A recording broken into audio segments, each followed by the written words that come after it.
Hey, everybody. Thanks for tuning in to this episode of Our Kids Play Hockey. We want to let you know that we have once again been honored with a nomination for the Hockey Podcast of the Year via the Sports Podcasting Awards. And all you need to do to help us is go to ourkidsplayhockey.com and click on the Vote Now button. It asks you a couple questions. You're in and you're out, and you have voted for us for Hockey Podcast of the Year. I want to thank you all for being a wonderful, wonderful audience and helping us get to this stature of hockey podcasting, because we've done it as a family, as the hockey friends and families around the world. Thanks so much and enjoy this episode of Our Kids Play Hockey.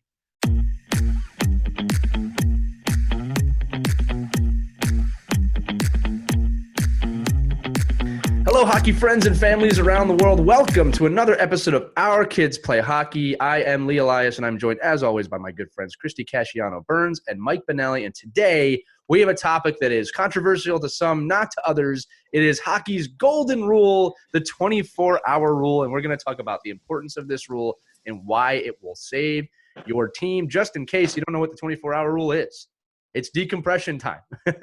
It's time to think what you're doing. It's time to reflect.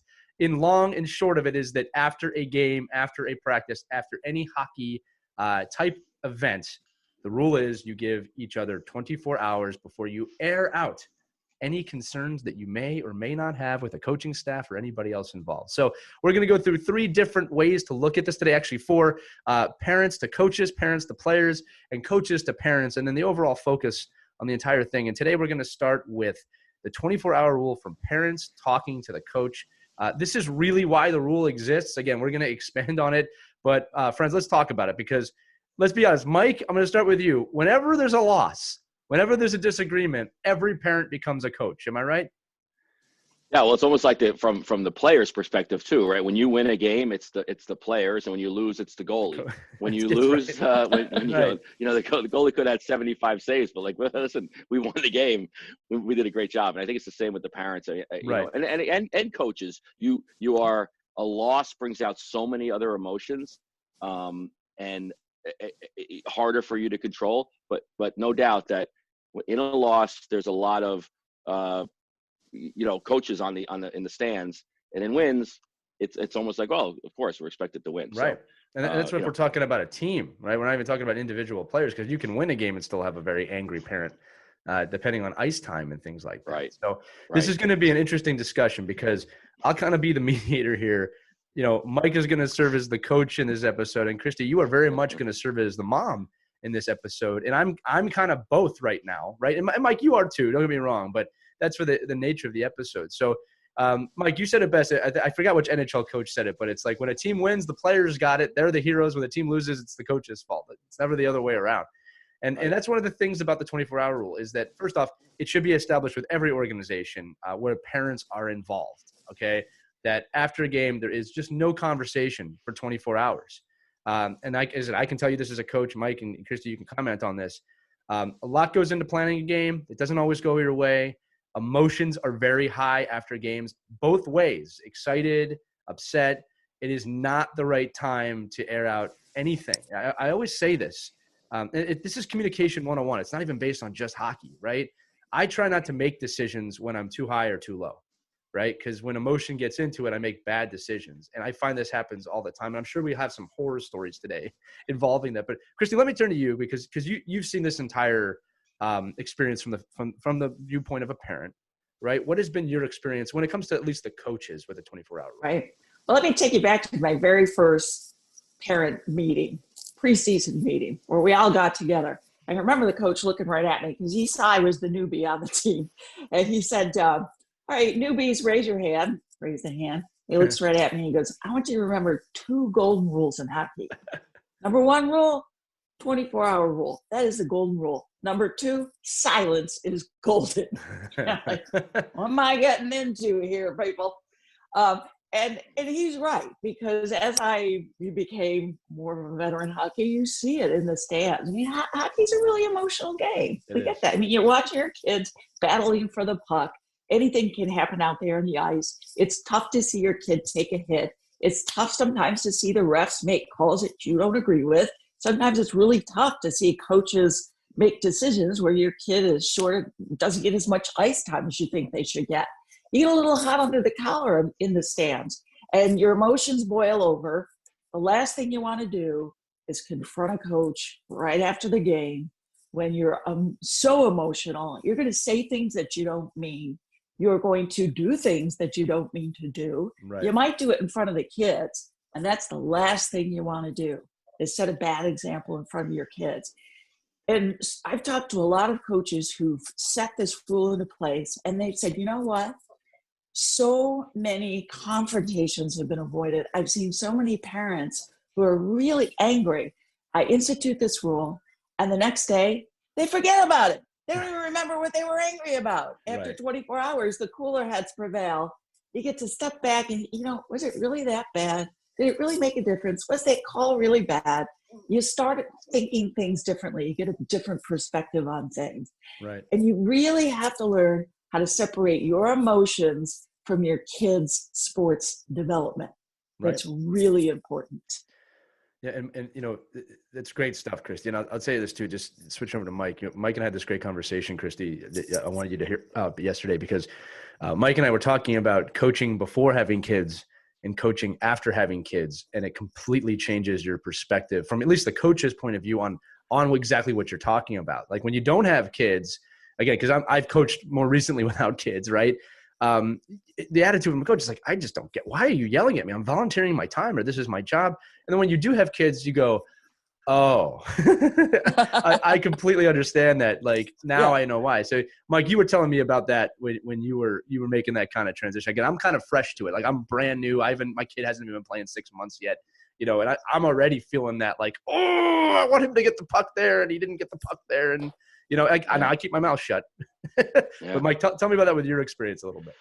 Yeah, no. So it's basically, when you look at a parent and their emotions, sometimes that 24-hour rule too, what I try to do, like I send out a parent's guide at the beginning of any team I work with, and the parent's guide to Mike Benelli. That's a good tip, by the way. Understand, to Christie's point, when I first started coaching as a non-parent, Mike Benelli, out of college, thinking he knows everything. I played hockey, I don't ever, so my rule to the parents, and they'll remind me of this on Facebook or anywhere else, right, is that, I would start off saying, Mike Benelli, I can't wait to work with your kids. Don't ever contact me. Don't see me. Y'all see you at the banquet. And that was back in whatever, in the early 90s, right? I'll see you at the banquet. Don't communicate with me. And we as coaches need to do a good job too of communicating, what those expectations are ahead of time. And I think the 24-hour rule also applies especially in sports, is letting you go home with your child and see if they were even upset about what you're upset about. Because most of the time, like, chances oh no, Dad, they weren't. No, right? They didn't even know. They're like, oh no, right. he sat me because I mouthed off on the bench, or or no, my skate was untied. That's why I missed the shift. And Dad and Mom are going, I can't believe he missed the shift.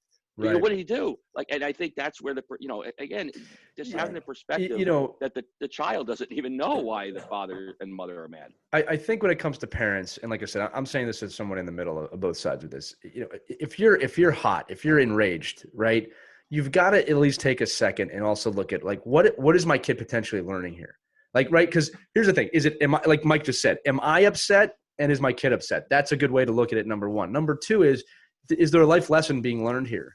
Right? Like, so as a parent with my kid, if I see something like my kid used to get very emotional when he would lose, right? He had a hard time losing in the beginning, right? And I don't like to see my kid upset, but I also see this as an opportunity of like, listen, son, you don't always win.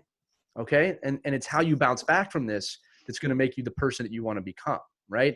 I remember being myself as a player, getting cut from a team that I wanted to be on, or not having a good game. All right. My father and my mother, who I think did, in my opinion, really handled this well, right? I'm just saying that from my point of view, which I don't know how many kids say that, right? They would really explore like, well, why did that happen? And then if it wasn't fair, they'd say, look, no, that's not fair, and I'm hurting too. It hurts me when you're hurt, but that's life a little bit here. What can we do to combat that? Knowing you might not get what you want out of it, right? Knowing that from hockey as a teenager, going into life, being a business owner or a coach changes your perspective. I think it's also important to mention too that coaches need time to reflect too. All right. Mm-hmm. Do you think after a loss, a coach is like, well, we played really good today? And it's like, that's not what's happening. Like, we're thinking about it too. We're thinking about the mistakes we made. The last thing we want is a parent coming up and telling us all the mistakes we made. Right. How we could have done it better. Like right. And the last thing you want too is to make a scene in front of all the other players. You're like being that parent. Don't be that parent. Hot under the collar. Right. I mean, your emotion is like a raw nerve being exposed sometimes after what you just seen. That's a great one, Christie. That's great. Right. And you just want to throttle somebody. But if you do that in front of your kid, I guarantee you, and I've seen this, the kid is so embarrassed of you. Right. You want that hanging on your head, that you just embarrassed your kid in front of the team, and maybe your perspective was way off. Right. And you're teaching them to do that to their kids when they get older. Exactly. Yeah, so I know from my perspective too, as a parent and a coach of a kid on a team with other kids, that I really consider, I want to coach those children like I'm coaching my own child. Like I want them to have the same experience. So I have to remind myself, and I remind the guys and the coaches I work with on the bench, loss, the kids go in the locker room, take a breath. Right. Don't attack the game now. They don't listen to it anyway. There's there's nothing that you're going to, scream and yell about. And I was that guy. I mean, we've lost games where I think I did walk out and the parents are like, wow, you really gave it to them in there. I'm like, well, most of it's probably not even real because I'm just trying to get emotion out of them. But, if you're going to, and Lee knows too, at even the professional level, sometimes tweaking those kids between periods, and we don't get that in youth hockey because you're not in the locker room, but tweaking them and yelling at them or really, getting some emotion out of them in between periods is a much different thing than the game ends. You're in the locker room and you're going to go in there and rip these kids apart. Yeah. And they're not listening. There's nothing there. So you have to have the 24-hour rule for yourself too and reflect on, wow, I'll give you an example. Like when I used to get on officials, and when this one official I really loved on the bench, I'm like, you got to make better calls. He goes, so you should have. Did you see the shift you just made? I would never put that kid out there with that kid. And I'm like, all right, I get it. And then to me, it's like kind of diffuses the situation. And then we have to do that. We have to diffuse our situations. And I tell you this: if you can create that environment, you'll diffuse the parent situations, right? Because they'll see their kids aren't coming out razzled either. Because if your child comes out of the locker room and you as a coach just ripped into them about something, the dad or mom is going to feel that and be upset about it. Yeah. Right. And that's and we have to do a better job of releasing them to the parents in a better environment. Right. Look, I'll say this too. Look, there are good coaches and there are bad coaches out there, and each situation's a little bit different. Mike, I want to comment and sidestep with this a little bit about just how you treat your kids in the locker room and what the goals might be. And I think this should give perspective to everybody that's watching or listening to this episode. One of the things that I like to say as a coach, not so much in the early part of the year. In the early parts of the year, you got to make a lot of course corrections. Typically, you're making massive strides to try and find your game. But once you get to 3-4 games into the year, my opinion is this: in the games, you're not going to be able to make massive change to your lineup, to your tactics, to your strategies, to your skill sets too. I see a lot of coaches try and implement new skill sets in a game. A kid is not prepared to do that in a game. Not the time to be doing it. Exactly. Right. That's what practice is for. 100% right. So I always said this to my coaches, especially later in the season, is if they don't know it now, they're not going to know it.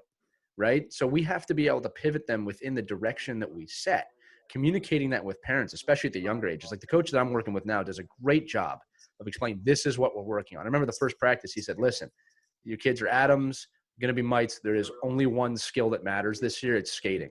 Right. So if your kid has a rocket shot and he can't skate, that's not what we're looking for right now. And it was put out there very clearly. Nobody's upset. Again, Adams is a little bit easier. There's not so much emotion.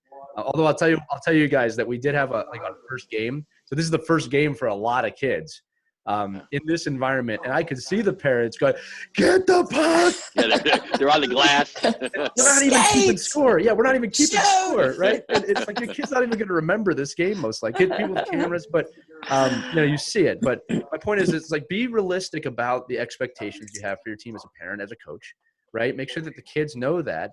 And above all, we said this in another episode, and make sure you go back and watch or listen to all our episodes, is that, you can't assume kids are going to be motivated the way you are motivated. So screaming at the kids in the locker room, I can tell you this right now, especially with today's teenager down, yelling is not a great motivational tool. All right. It definitely worked on me when I was a kid, but this is a different time in the 80s. Okay. So you got to know your audience. You got to know your team and what motivates them, what demotivates them. Great way to find that out, by the way, ask them. Yeah. All right. Right. And ahead, also respect the fact there are times when they're not going to want to talk about it. Like I can remember my son, Joe, such a perfectionist. He knew when he had a bad game, right? And, he'd have his head down, he'd get into the car, and my husband and I were so tempted to just jump right in to go over all of the mistakes that we saw. He knows what he did wrong. He knew it better than us. His head's down, and we just let him process everything. Right. We didn't open up the discussion. We let him start the conversation. Smart. And then direct the conversation too. Then we would jump in if we felt that he wanted to hear from us. Right. The kids need that 24 hours too. Right. Maybe not as long, but they need time too after, they messed up on a game. They just feel lousy about how they performed. They know it. They don't want to hear it from you. They already heard it from the coach. They already heard it from their teammates. They don't need to be sitting in the car on that long car ride home listening to you. We always just picked another topic to talk about to just kind of lift his spirits, get him off, get his mind off of that, and talk about things that were coming up that were fun to kind of lift his spirits. Because trust me, the kids know it when they've messed up. But they don't need to hear you. But I think that, understanding that piece of it, right, and talking to your child in the car or in the hallway of the rink after a loss, and the other team's walking out, they win, their bags are on, the parents are patting them, they're all getting they're clapping as they walk out of the rink, and you're just like, oh my God. And I think but we have to be, Lee said it earlier, we have to react the same way in wins too.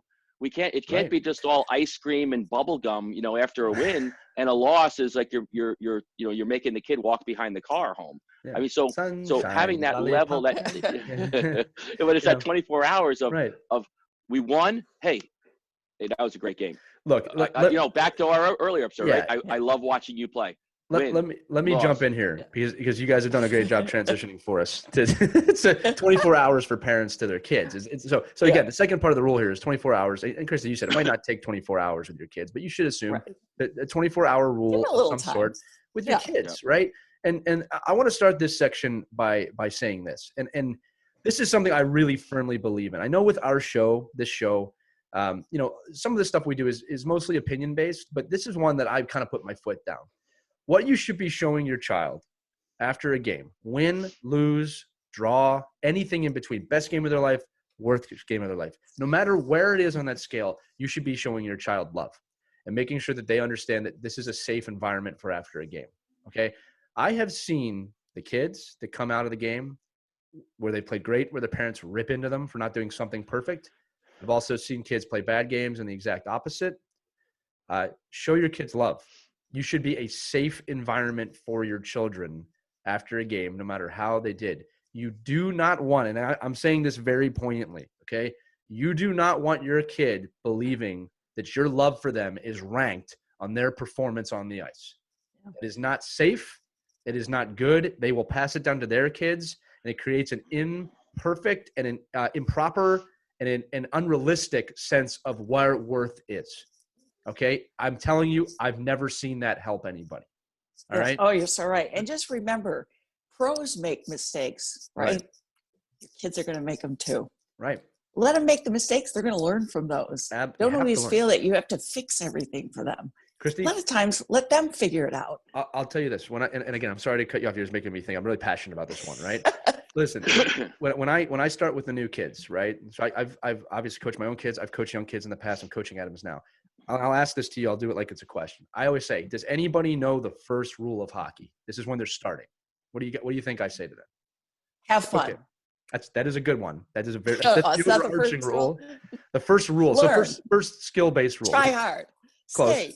Close. Mike, you got anything? No. That's all right. It's okay. No, I was coming from a parent. The first rule. This is great, and this is why I want to. Because listen, you guys are emulating. Be positive. No, these are all great rules though, right? The first rule I said, any kid on the ice, I said, the first rule of hockey, it's okay to fall down. Oh, All right. The first thing I tell them is it is okay to fail out here. I see where you're going with this. Right. You can't be afraid to fall down, right? It's first off, it's part of the game, right? You fall down and you get up. It's the overarching lesson of the new players. Don't be afraid to fall down. You guys have all seen it with early players. The kids are afraid to fall down on drills, crossover drills, skating drills. They don't want to embarrass themselves. My kids know, no, fall down all you want. I want you to fall safely. Obviously, don't go sliding into a group of people, but it's okay to fall down. As soon as we got that fear out of the way and started to establish some trust of I'm not judging you based on if you fall down or not, they're trying things on the ice and they're progressing super fast because of it. And because obviously not just me, the whole coaching staff and everybody. All right. But again, getting back to kids, right? Just some 3 things and we'll comment on them. Number 1, Christie said this best. Sometimes silence is the best policy. One of the mistakes I think parents make with especially teenage kids, you need to listen more than you speak. All right. Kids want to be heard. And if they're being silent, you should probably emulate that. It means they don't want to talk. 2, emotions of a game. When you ask your kid, and everybody has been through this at one point in their life, when you ask your kid, how'd you think you did today? Do we all remember coming home from school and our mom and dad going, hey, how was school today? The last thing I want to talk about after school is school.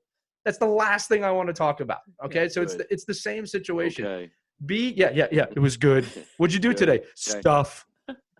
Yeah. How would your mouth test go? Give it to me. Yeah. You want it, but again, we have to be patient too, right? Listen, intelligent questions get better answers. They get intelligent answers. How'd you do in school today is not an intelligent question, right? Ask them about anything else. That's if they want to talk to you. Let's just be honest. Some kids don't want to talk to their parents. I get that. I didn't want to talk to my mom when I was 16 about my love life. All right. So I get that. Last thing, and this is from an article. Why not? Well, hey, Christy. See, now you're making me have flashbacks here. All right. The last one, this is actually from an article Christy sent me, which is be a parent, not a pundit. And I thought that was a really great phrase. But above all, the overarching thing, and you two can comment on this, you have to give your kids time too after a game. And Christy, I think you said it, Mike, you said it, you're like the third person they're talking to about this. Mm-hmm. And it's exhausting. Give them love. Keep it safe. Safe might be letting them listen to their music and you don't say a word. That might be enough. You'd be surprised what that can do for a kid sometime. All right. And I love the article that I sent to you, really put it in perspective. I mean, put yourself in your kids' shoes, or let's say skates, right? They have a bad game. The coach has already lectured them about all the things they did wrong. The whole team, gets a tongue lashing. Your teammates may also be on your case about the pass that you missed, or why didn't you pass it to me? So they've already heard all that. Imagine if this happened to you at work. You had a bad day at work, right? And your boss already tells you all the things you did wrong. Then your boss gets in the car with you. And on the ride home, you got to keep hearing it over and over again, all the things that you did wrong. At some point, it's got to end. Right. Give the kids a break. You would want that to happen to you at work. Think about it that way. You have to try. I mean, it's kind of put it in a different perspective. Do they really want to hear everything that they did wrong all over again in that long car ride home? Probably not. Yeah, or if let they them want to talk tell about you everything that, you did wrong as a parent. I bet you'd love that as a parent. Like, tell me everything you've been doing wrong as a dad today. Yeah, exactly. You would say hockey used to have that. Take the cues from them. There are times where they may want to talk about it and let them start the conversation. Mom, you wouldn't believe what the coach told us today. Oh, really? What was that, Joe? And then, he'd open up and talk about it. He'd say, we need to get stronger on our defense. He talked about this new play that we're going to try. Great. Now we can get into the conversation because he wants to talk about it. Yeah, a couple of years ago, USA Hockey had those great PSAs, right? Of the kid, the parent bringing the kid to play, the sack races, the potato sack races, and screaming and yell at them, and about doing it correctly, and they're doing it wrong, and then saying, "Oh, that kid's illegal. He's too old." And then and then they're at another birthday party where they're playing pin the tail on the donkey, and the mom is like yelling and screaming at the daughter, about going the wrong way and doing it incorrectly. So I think we have to, if we can remember though, is that perspective. Chris, you just said it right. Think about a parent coming home and you're walking, and if you're like, we're down in New York City, right? Where you're walking down to your train, and you got 15 blocks to get to the train, and your boss is following you down the block saying, oh, today you should have made that call. And that call was terrible today when you talked to that sales rep and you lost the deal. And, we're going to go under. And it's like, oh my God, let it end. Yeah. And I think, one of the things I love is, the other thing, to your point about our players and our kids speaking, if they want to get passionate, like I'm a big believer that, if they're going to be successful, they have to have passion. If they want to vent, don't encourage, let them vent. Don't say, just shut up and be quiet in the back, because that happens as well. Parents stop, because they'll I'll hear parents all the time like, stop whining about that. You should have tried harder, or you failed. Like it wasn't even about the coach. It was like, you failed. I'm like, well, let the kids vent, let them have passion, because you can take the passion out of kids much easier than you can inject passion in them. That's true. And we want them to be passionate and let them vent, but at the same time say, oh, okay, I hear you. Let's talk about it tomorrow, or you should probably go talk to your coach about that. And I think that given the onus on the player, and again, this is all age relative, right? If you have an 8-year-old, it really, I know it's easier. It's and Lee, you're experiencing it now with 6 and 7, 8-year-olds. My 7-year-old, same thing. You're only focused on your son or daughter. Right. You're just watching them. So just having the perspective of, I don't know, they look like they're having fun out there, aren't they? And and to Christie's point, we've talked about it before. You don't have to be on your iPhone, doing social media. Right. You want to watch and be engaged with your kids, but you can't get into the emotion of your kid. Especially at that age. I mean, the kids, and again, like I'm on the ice with my son. He's always looking over to make sure that I'm watching. And the thing is, like some of that's cute. Some of it's also like, hey, focus on what you're doing. But he's looking for me, and I see that, and I recognize that. I don't want to be on my phone or be distracted. There's also times I separate myself from him so he can focus. Like, usually when we play games, I try not to be right over him. You know what I mean? Because I need him to learn how to do that without me. Again, bringing up some great points here, everybody. It's just, I'm a talker, right? That comes with being a podcast host too. But I'll tell you this, it's not even just with my kids. This is just in my daily interactions. I will physically bite my lip like that to remind myself, you need to shut up and listen. Especially when someone's venting. I try and recognize, like, this person, because sometimes it sounds like commiserating. You don't really want to hear it, Mike, like you just said. But then I realize, like, okay, this person's trusting me enough to vent to me. And I can give them 5 minutes to vent, because it's going to decompress. It takes the pressure cooker off. We got to do that with our kids too. And you got to be willing to listen. I also wanted to say this because it'd be remiss if I didn't. We've said this before. Hockey is a vehicle for your growth as a human being in the youth levels. All right. If anybody listening wants to have a talk about pro, I'm happy to do that. That's not the purpose of the show.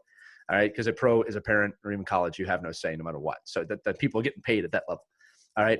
But I remember, and I can give you some specific stories here, and some of them make me a little bit vulnerable. Like this is going to, like, not trigger people, but this is the truth. How you react after a game says a lot more about you as a person than it does about the person you're yelling at. And it unveils insecurities in people. If you start freaking out on a coach, there's something else going on there that you got to deep dive in yourself, and you probably don't want to. Or you might say, there's nothing wrong with me, which absolutely means that you need to deep dive. But I can remember, and I'll tell you 2 situations. I remember one time there's a team that I thought I was going to be captain of, and I thought I should have been captain of, okay? Later in life, I would realize that captaincy is not something you want. You earn it because you earn it, right? I always say that the best captains are captains who don't need or want the seat, right? But I remember my dad, because I wanted it. I wanted to be the leader of that team. And my dad was upset that I didn't get it too. But instead of freaking out and saying the coach doesn't know what he's doing, he said, here's what we're going to do. Write an email to your coach. Let's get him on the phone and ask him why he didn't pick you, right? I remember thinking, like, I can't do that. Like, that's scary. I did it. And here's the thing. He explained it to me. Whether I agreed with him or not is irrelevant. He explained it to me. And then I remember my dad and him kind of said, look, you can be a leader without a letter, right? Like, you're new on this team, and I was new on the team at the time. Like, there was a lot of good reasons. But that was a major lesson of, hey, talk to people. Maybe you don't know why they made certain decisions, right? I remember one time I was on another team, and we did a similar thing, and the coach responded very poorly. I won't even say the team or what it was, but he responded horrendously, in my opinion, to a kid who was reaching out to him asking for explanations. He took that as, you don't get to ask me why I make decisions. And it was just like, okay, let's check your ego at the door looking back on it now, right? Like, I feel like my dad and I handled that correctly. We very respectfully asked, I'm just trying to learn why this didn't happen, right? And I think that any player that does that, by the way, to a parent or a coach, coaches and parents, you should give them the time if they're asking in the right way. Okay, don't get me wrong. I'm not saying it's not like, why didn't you put me out there with this kid? That's not what I'm saying. All right, I'm saying if a kid really comes to you and say, hey, I'm trying to learn. Like, what did I do wrong, or what can I have done better that I didn't get this, right? You didn't make this decision. And coaches, be honest. I didn't put you out on the power play because you need to work on this, this, and this. And if you do that, and I will work with you to do that, we'll get you out there. All right. Again, this is a different kind of topic a little bit, but it does go with that 24-hour rule about listening. All right. I am going to transition into the third one here because I think that does do it. This is one people don't usually think about for both of you. And it's funny because I just had an experience with this. I'll tell the story at the end. But 24 hours for the coaches to talk to parents is another rule that is rarely used. Okay, so what I'm saying is that sometimes coaches, you go, I got to talk to that parent. Their kid's obnoxious, they're horrible, or their way they're acting in the stands. You need to give them 24 hours too, right?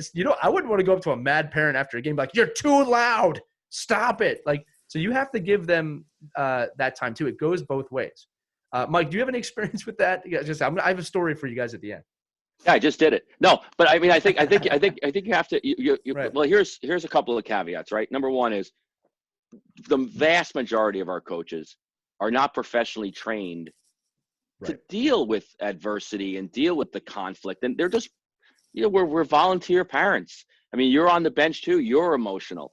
So those are skills you need to learn. I think, through the education system, through certification, experience, you learn that hopefully, right? But there's still the coach that wants to put his foot up on the dasher boards and scream across the ice, and then the kids start screaming, the parents start screaming. Yeah, I mean, Roger Nilsson throwing the towel out, white flag, and so we all get emotional. And I think at every level, but at the youth level, we as parents have to understand these coaches aren't trained therapists.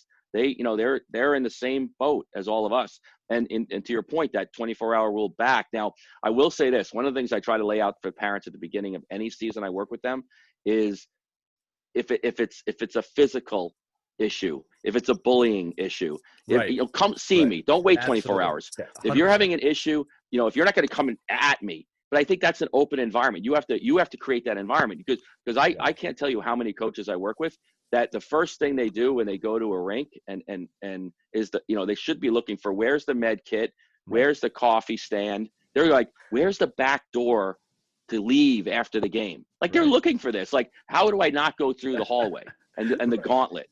And that just sets us up for failure to begin with. But to your point, that I don't know, it's that give that safe area and that comfort zone that a parent can come see you if they feel like their son is being bullied or daughter, that there's an issue of injury or that kind of stuff. So there is but don't come to me about ice time. I can't react to it and just set those parameters. But it happens all the time. I walk out and I'll feel it. Like I'd much rather walk out to the hallway after a win.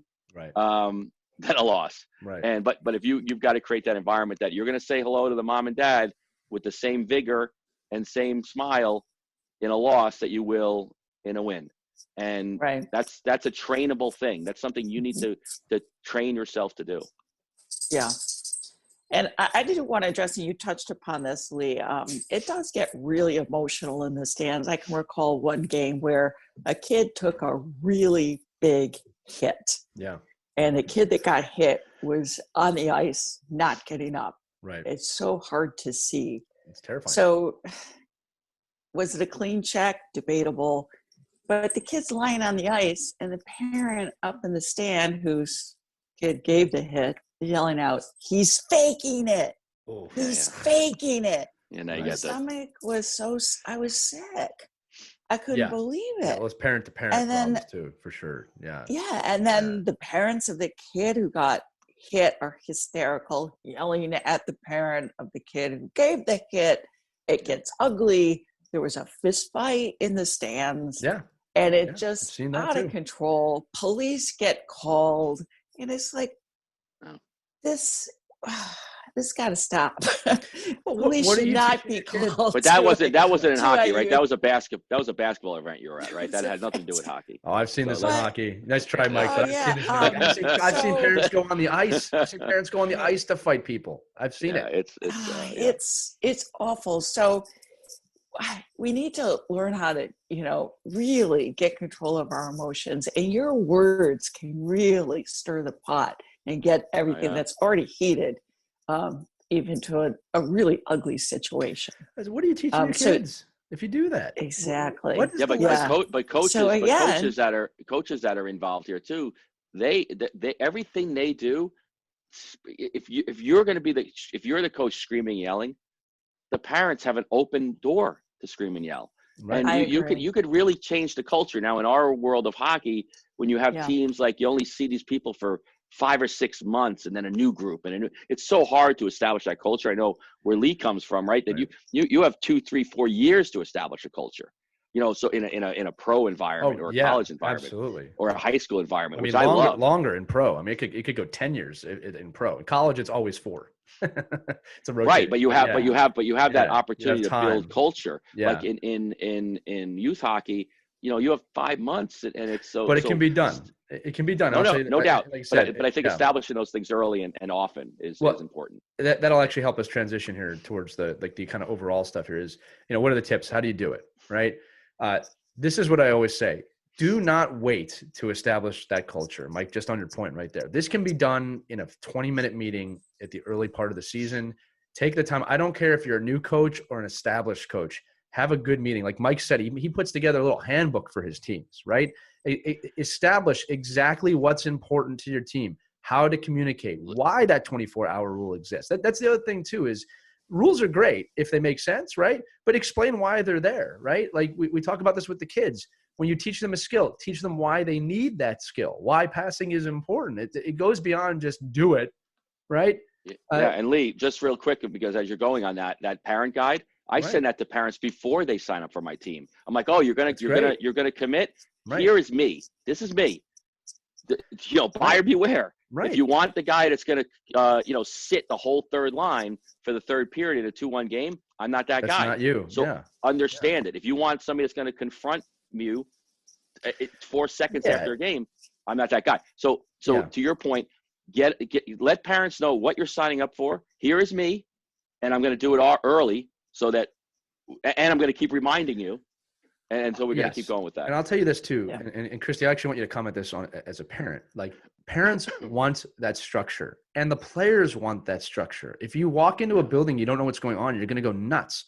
But they want the structure. So, Christie, again, for you, like as a parent, if you were handed something of like, here's the rules, here's how I go. If you want to talk to me, absolutely, the door's open. This is how you can communicate with me. This is why you have to wait 24 hours. That must feel good as a parent. Like, wow, this organization really has their stuff together. Right. And if you don't like it, shop around for a team that better fits your philosophy. Now, we had this one coach who had a rule that if you miss a game, your kid is going to sit a shift or 2 the next game. It's just the rule. You didn't like it, find a team that is going to be a little bit more relaxed. If you have a lot of social activities and your kid's not going to make all the games, maybe they're in chorus or, maybe they do other things and they're not going to be able to commit to a team like that.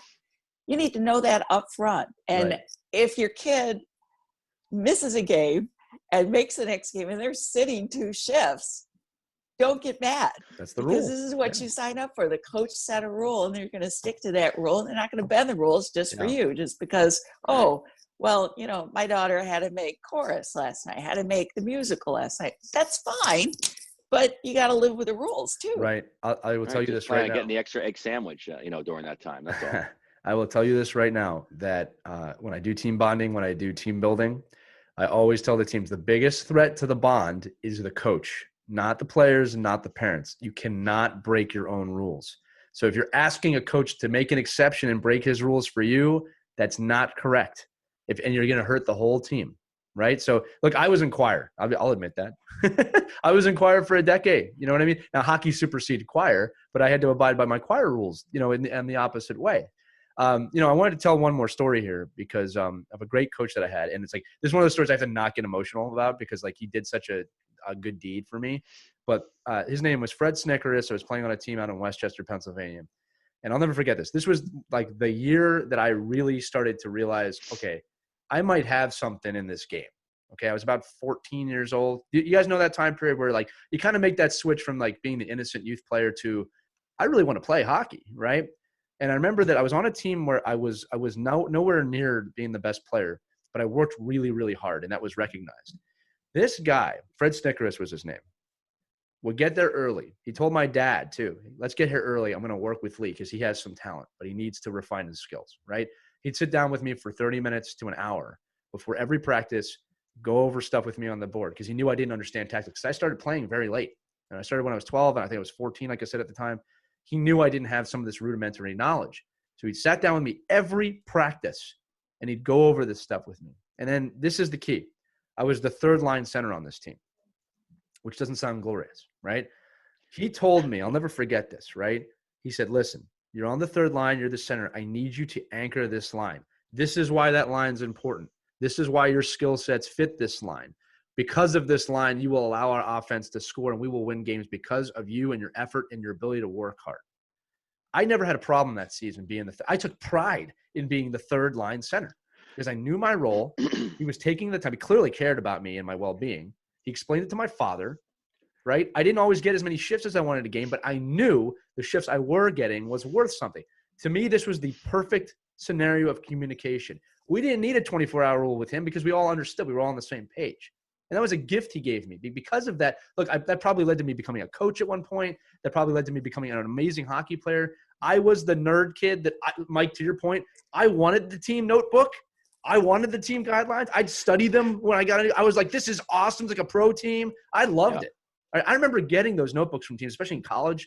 And then I started making them when I coached, right? I remember I get to look at all the tactics and stuff. It all started with that coach. Because he made me understand the importance of getting there early, working hard, knowing my role, understanding that there's value in working hard and not scoring 50 goals a season, right? Yeah. It was a perfect scenario that I probably wouldn't have kept playing had he not come into my life, right? So I'm telling that story because it actually, I said, it negated the 24-hour rule because he did such a good job. We always knew where I stood. And then he rewarded me towards the end of the season by giving me an A on my jersey, which I didn't ask for, right? Like I wasn't looking. I was surprised when he gave it to me. To me, like that was the perfect environment. And we won a championship that year too, by the way. I should say that. We ended up winning, right? Like to me, that was a perfect scenario that I strive to emulate with every team and every player, keeping in mind that every team and every player is different. But that's overall, good stuff. Good stuff. It was such a gift. I can't say that enough. I remember, look, when I got my first pro tryout, I had a list of coaches. All right. Now I've had more bad coaches than good coaches. Unfortunately, I think that's the case a lot of the time. But I had a list of coaches that really made an impact. I called every single one of them the night before my tryout because I said to them, it doesn't matter if I make the team or not. This was a goal of mine, and you helped me get here. Right. It doesn't matter if I'm going to play or ever pro. I want you to know that. Everybody said I would not get to this point, and you had this kind. I called every one of them. And you know what was funny? I remember most of them said, "You don't have to thank me. Like just like you did all the work. Like there's no need to thank me. I'm proud of you." But I remember that. I'm thinking like I do need to thank you because you did this, this, and this. But I called every one of them. Funny part about that, going back to the earlier story, I probably wouldn't have done that if my dad didn't make me talk to the other coaches when I was younger about some of the problems I had.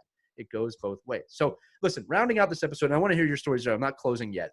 Overall, I think with the 24-hour rule, all right, I think this is the key. Focus on what it is that you control, whether you're a player, a parent, or a coach. Focus on the things that you control. As a parent, you don't control the coach. You don't control your kid. You can control how you respond to them, okay? Have a good response. Also, you have to remember, Mike, I wanted to say this earlier, and Christie, I as a parent, I think you'll completely agree with us on this. As coaches, and I'm going to say this very sarcastically, this may shock you, but we can't keep an eye on every player every second of every practice and every game, right? You probably want us to focus on your kid the whole time, and trust me, if we had the ability to focus on all the kids all the time, we would.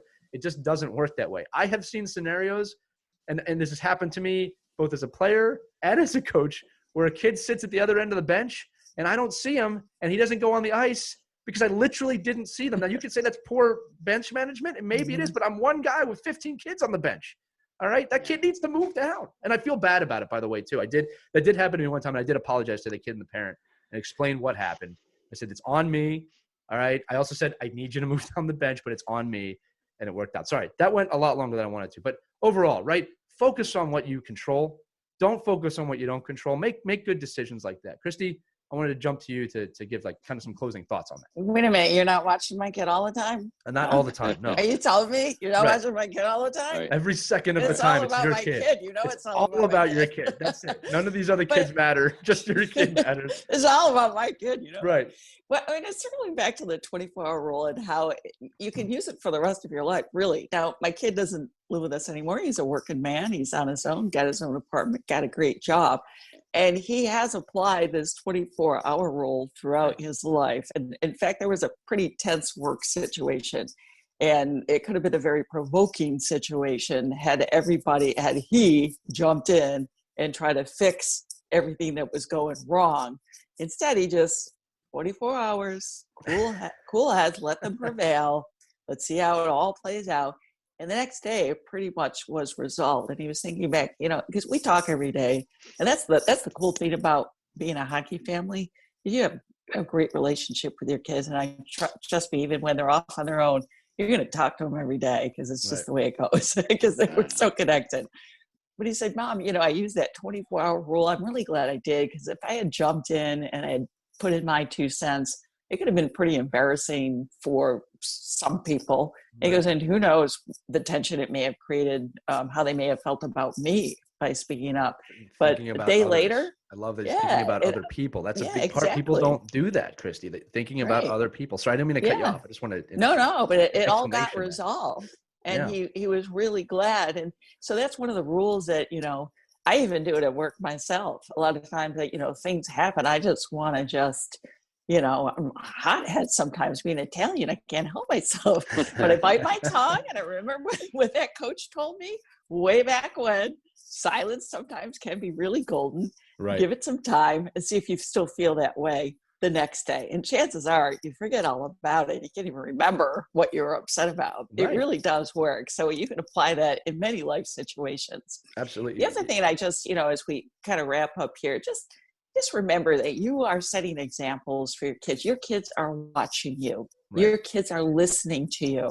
So think about your actions and how you relate with other parents, with other kids on the team, with the coach. Because what you say, what you do, they're going to pick up on that.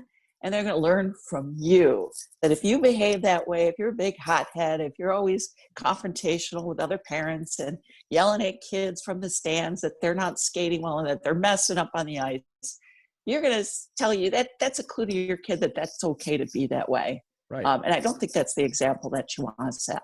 You see, Christie, this is why you are the USA hockey mom. That's like the right. top. No, that was well put, well said. And again, it's coming from the point of view of a parent, right? Again, we're all parents here, but like you really are the quintessential parent on this show in the Hockey Mom. That was so well put. And I love that above all the life lessons, again, you know, one of the things, being a great teammate, you're teaching your kids how to be a good teammate, which goes into work. But that was super well put. Mike, your closing thoughts on this as well. No, I think overall it's just like the same thing we talk about a lot about preparation. You know, the 24-hour rule is not a wing it rule. You can't just implement it in December after a bad experience. You know, I think preparing and laying that out there. You know, as a coach, you know, having I'm not a big rule guy. Like I like a lot of gray area. You know, to Christie's point earlier. I mean, if somebody has to go to a concert or go to their grandmother's 95th birthday or something, right, and you miss a practice, I'm like, well, Jesus, you know, let's live a little bit here, you know. And so, you know, hockey is not everything, but set some parameters, stick with them, you know, be consistent. If you're gray, be consistently gray. I mean, just to understand that there's different circumstances. But I think the biggest thing in this category, this 24-hour rule, philosophy and implementation, set the standards early, communicate this to your parents and your kids, communicate it to the rest of your coaching staff, and then live it. And then try to be consistent with it throughout the season. And I think you'll find, to Christie's point and your point, Lee, that, you know, after 24 hours or the next practice, like usually, you know, if you have a Sunday game, you maybe don't have practice until Tuesday or Wednesday anyway. Most of the time, these things work themselves out. And if they don't, it's a much better time to have the conversation about it. Well, I will say this in closing, that if you have any questions or comments or thoughts about this episode, wait 24 hours and then feel free to contact me at team. All right, and everybody just remember, the Right. game is for kids. Right. It's supposed to be. That's all you got to remember. Just it's supposed to be. Act like a Right? kid when you're there, and you'll feel like a kid when you're there, right? Yeah. So Have fun. feel free to contact us at team@ourkidsplayhockey.com. Visit us at www.ourkidsplayhockey.com. You can listen or watch this podcast by going to the website or wherever podcasts are heard. If you're watching this episode, you'll also notice that we're all wearing sweaters because it is, in fact, sweater weather, however you want to say that. There's a lot of jokes about that. But it also means we are heading towards the holidays, and depending on when this airs, we are in a holiday, between a holiday, or near a holiday. So from all of us here at Our Kids Play Hockey, we want to wish you a happy holidays, number one, whatever you celebrate. For Christie Casciano Burns, Mike Benelli, I'm Lee Elias. Thank you so much for watching this episode of Our Kids Play Hockey. We will see you next week. Take care, everybody.